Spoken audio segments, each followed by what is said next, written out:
റഷ്യ-യുക്രൈൻ യുദ്ധം അയവില്ലാതെ തുടരുന്ന സാഹചര്യത്തിൽ റഷ്യയുടെ നിർണായക നീക്കമാണ് ഇപ്പോൾ ലോകശ്രദ്ധ നേടുന്നത്. രാജ്യത്ത് ഭീകരവാദത്തെ സഹായിച്ചുവെന്ന ആരോപണം ചൂണ്ടിക്കാട്ടി ടെലഗ്രാം സ്ഥാപകൻ പാവേൽ ദുറോവിനെ പിടികിട്ടാപ്പുള്ളിയായി പ്രഖ്യാപിച്ചിരിക്കുകയാണ് റഷ്യ. ദുറോവിനെ അന്താരാഷ്ട്ര വാണ്ടഡ് ലിസ്റ്റിൽ ഉൾപ്പെടുത്തിയിരിക്കുകയാണ്. യുക്രൈൻ സുരക്ഷാ സൈന്യം ഉപയോഗിക്കുന്ന ഗ്രൂപ്പുകളും ബോട്ടുകളും നീക്കം ചെയ്തില്ലെന്ന് ആരോപിച്ചാണ് റഷ്യയുടെ നീക്കം. റഷ്യയിൽ ടെലഗ്രാമിന് നിയന്ത്രണവും ഏർപ്പെടുത്തിയിട്ടുണ്ട്. യുക്രൈന്റെ രഹസ്യാന്വേഷണ വിഭാഗവും ഭീകര സംഘടനകളും റഷ്യയിൽ ആക്രമണം ആസൂത്രണം ചെയ്യുവാൻ ടെലഗ്രാം പ്ലാറ്റ്ഫോം ദുരുപയോഗം ചെയ്തിട്ടും അത് തടയാൻ കമ്പനി തയ്യാറായില്ല എന്നാണ് ആരോപണം. റഷ്യൻ സുരക്ഷാ ഏജൻസിയായ FSB-യാണ് പാവേൽ ദുറോവിനെതിരെ കുറ്റം ചുമത്തിയിരിക്കുന്നത്. റഷ്യയ്ക്കുള്ളിൽ അട്ടിമറി, ഭീകരാക്രമണം, കൂട്ടക്കൊല, സൈബർ തട്ടിപ്പുകൾ എന്നിവ ഏകോപിപ്പിക്കുവാൻ തീവ്രവാദികളും യുക്രൈന്റെ സ്പെഷ്യൽ സർവീസുകളും ഉപയോഗിക്കുന്ന ചാനലുകളും ചാറ്റുകളും നീക്കം ചെയ്യുന്നതിൽ ടെലഗ്രാം പരാജയപ്പെട്ടുവെന്നാണ് FSB-യുടെ ആരോപണം. ടെലഗ്രാമിന് പുറമെ വാട്സ്ആപ്പ് അടക്കമുള്ള മറ്റ് മെസ്സേജിംഗ് ആപ്പുകളുടെ ഉപയോഗം നിയന്ത്രിക്കുവാനും റഷ്യ നീക്കം നടത്തുന്നുണ്ട്. എൻഡ്-ടു-എൻഡ് എൻക്രിപ്ഷൻ ഇല്ലാത്ത മാക്സ് എന്ന സേവനത്തെയാണ് റഷ്യ പ്രോത്സാഹിപ്പിക്കുന്നത്.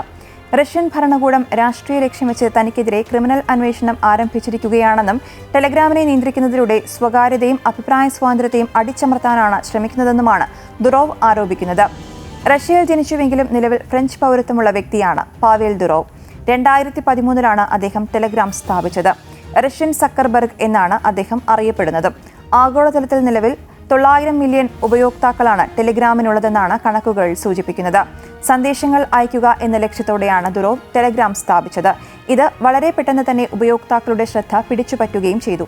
എന്നാൽ തീവ്ര സ്വഭാവമുള്ള ഉള്ളടക്കത്തിന്റെ പേരിൽ പലപ്പോഴും ടെലഗ്രാം വിമർശനങ്ങൾക്ക് വിധേയമാക്കപ്പെട്ടിട്ടുണ്ട്. ഉപയോക്താക്കളുടെ സ്വാതന്ത്ര്യത്തിന് വലിയ വില കൽപ്പിച്ച അദ്ദേഹം സെൻസർഷിപ്പ് നിരസിക്കുകയും ഉപയോക്താക്കളുടെ രഹസ്യ സ്വഭാവം സംരക്ഷിക്കുകയും ചെയ്തിരുന്നു.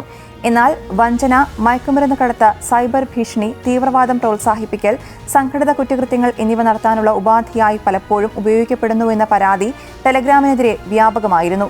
ഇതിനു പിന്നാലെ 2018 ടെലഗ്രാം നിരോധിക്കുവാൻ മോസ്കോയിലെ കോടതി ഉത്തരവിട്ടു. എന്നാൽ ശക്തമായ പ്രതിഷേധത്തെ തുടർന്ന് ടെലഗ്രാം ബ്ലോക്ക് ചെയ്യാനുള്ള നടപടികൾ റഷ്യ അന്ന് ഉപേക്ഷിക്കുകയായിരുന്നു. ഒരു ക്ലൗഡ് അധിഷ്ഠിത ഇൻസ്റ്റന്റ് മെസ്സേജിംഗ് സേവനമാണ് Telegram. Android, iOS, Windows phone, Ubuntu touch എന്നീ മൊബൈൽ പ്ലാറ്റ്ഫോമുകളിലും വിൻഡോസ്, മാക് OS, ലിനക്സ് എന്നീ ഡെസ്ക്ടോപ്പ് പ്ലാറ്റ്ഫോമുകളിലും ടെലഗ്രാം ലഭ്യമാണ്. ഉപയോക്താക്കൾക്ക് ഫോട്ടോകൾ, വീഡിയോകൾ, സ്റ്റിക്കറുകൾ, ഡോക്യുമെന്റുകൾ തുടങ്ങി ഏത് തരത്തിലുള്ള ഫയലുകൾ കൈമാറാനും ടെലഗ്രാം ഉപയോഗിക്കാം. എൻഡ്-ടു-എൻഡ് എൻക്രിപ്ഷൻ സംവിധാനവും ടെലഗ്രാം നൽകുന്നുണ്ട്. 2021 മുതൽ ടെലഗ്രാം ഉപയോക്താക്കൾ 63% വർദ്ധിച്ചതായാണ് കണക്കുകൾ സൂചിപ്പിക്കുന്നത്. 185 രാജ്യങ്ങളിലും 66 ഭാഷകളിലുമായി ടെലഗ്രാം ലഭ്യമാണ്. സുരക്ഷാ പ്രശ്നങ്ങളും സ്വകാര്യത സംബന്ധിച്ചുള്ള പ്രശ്നങ്ങളും ആപ്പിന്റെ നിയമവിരുദ്ധമായ പ്രവർത്തനങ്ങളിൽ ഉള്ള പങ്കും കണക്കിലെടുത്ത് പല രാജ്യങ്ങളും ടെലഗ്രാമിന് വിലക്ക് ഏർപ്പെടുത്തിയിട്ടുണ്ട്. China, Iran, Russia, Brazil, Indonesia എന്നീ രാജ്യങ്ങളാണ് ടെലഗ്രാമിന് നിയന്ത്രണം ഏർപ്പെടുത്തിയിരിക്കുന്നത്. ശക്തമായ ഇന്റർനെറ്റ് സെൻസർഷിപ്പ് നിയമങ്ങൾ ചൂണ്ടിക്കാട്ടി ടെലഗ്രാം പൂർണ്ണമായും നിരോധിച്ചിരിക്കുകയാണ് ചൈന. സർക്കാരിനെതിരായ പ്രതിഷേധങ്ങൾ ആസൂത്രണം ചെയ്യുന്നതിനും തെറ്റായ വിവരങ്ങൾ പ്രചരിപ്പിക്കുന്നതിനും ടെലഗ്രാം ഉപയോഗിക്കുന്നുവെന്ന കാരണത്താലാണ് ഇറാൻ നിയന്ത്രണം ഏർപ്പെടുത്തിയിരിക്കുന്നത്. കോടതി ഉത്തരവിനെതിരായി പ്രവർത്തിച്ചതിനും തെറ്റായ വിവരങ്ങൾ പ്രചരിപ്പിച്ചതിനും ബ്രസീൽ താൽക്കാലികമായ നിരോധനമാണ് ടെലഗ്രാമിന് ഏർപ്പെടുത്തിയിരിക്കുന്നത്.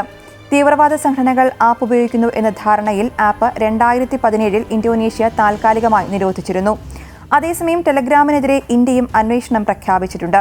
ക്രിമിനൽ പ്രവർത്തനങ്ങൾക്കായി ടെലഗ്രാം ഉപയോഗിക്കുന്നുണ്ടെന്ന ആരോപണത്തെ തുടർന്നാണ് ആപ്പിനെതിരെ കേന്ദ്ര സർക്കാർ അന്വേഷണം പ്രഖ്യാപിച്ചത്. ചൂതാട്ടം, ഭീഷണിപ്പെടുത്തി പണം തട്ടൽ എന്നിങ്ങനെയുള്ള കുറ്റകൃത്യങ്ങൾക്ക് ടെലഗ്രാം വേദിയാകുന്നു എന്ന ആക്ഷേപത്തിന്റെ അടിസ്ഥാനത്തിലാണ് കേന്ദ്രം അന്വേഷണത്തിന് ഉത്തരവിട്ടിരിക്കുന്നത്.